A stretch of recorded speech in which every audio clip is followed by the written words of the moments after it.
अस्सलाम वालेकुम स्टूडेंट्स। अच्छा, मैथ्स का जो बेसिक चीज़ है ना वो आपको मैं समझा रहा हूँ आज, क्योंकि आज नाइन्थ और एक लड़का टेंथ का था। ठीक है, उनको मैंने वैसे ही ना एक सवाल दिया था सॉल्व करने के लिए।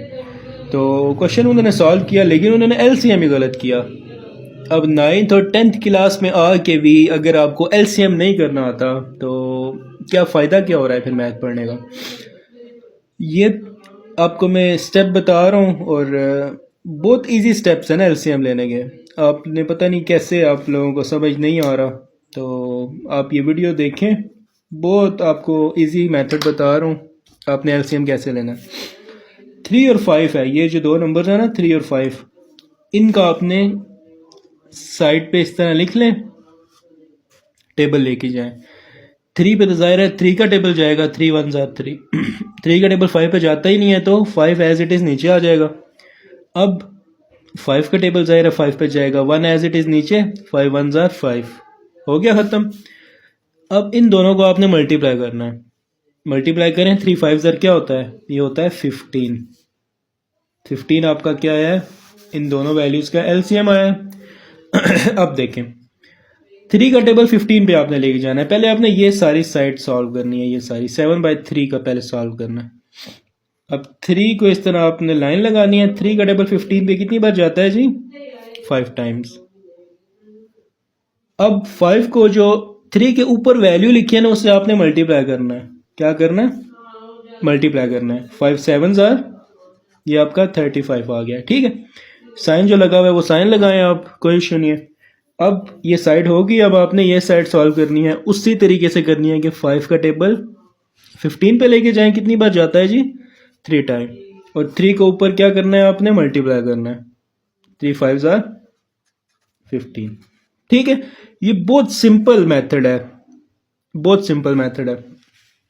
अब इसकी प्रैक्टिस करें, और याद करना चाहते हैं तो ये तरीकाकार याद कर लें आप, कि आप इस तरह एरो लगाएं, लेड पेंसिल से आप एरो लगा लें। फिर आपको पता होना चाहिए कि 3 15 पे कितनी टाइम जाता है, वो बेशक यहाँ पर आप छोटा सा लिख लें, फिर ऊपर उसको मल्टीप्लाई कर दें। तो ये आपके पास ना आंसर आना चाहिए सही बिल्कुल। और 35 में से 15 निकालें, कितना आता है आपके पास, ये आपके पास 20 आ गया, नीचे क्या है 15 है। यहाँ तक सॉल्व करें तब भी ठीक है, नहीं तो इसको आप मज़ीद डिवाइड करें तो आपके पास आंसर क्या आएगा जी। 5 का टेबल 20 पे जाता है 4 टाइम, और 15 पे जाता है 3 टाइम, 4/3 आपका आंसर आ जाएगा। इसी तरह जो ये नीचे सवाल मैंने लिखा हुआ है ना, 3 और 2 है, इसको सॉल्व करना है आपने। पता है, अगर एलसीएम किसी बच्चे से ना हो, वो 9th 10th में पढ़ता हो, तो वो उस टाइम भी ना सीख सके, तो आगे फर्स्ट या सेकंड ईयर में जाके कितनी शर्मिंदगी होती है पता है। 3 और 2 है, लिखें इस तरह।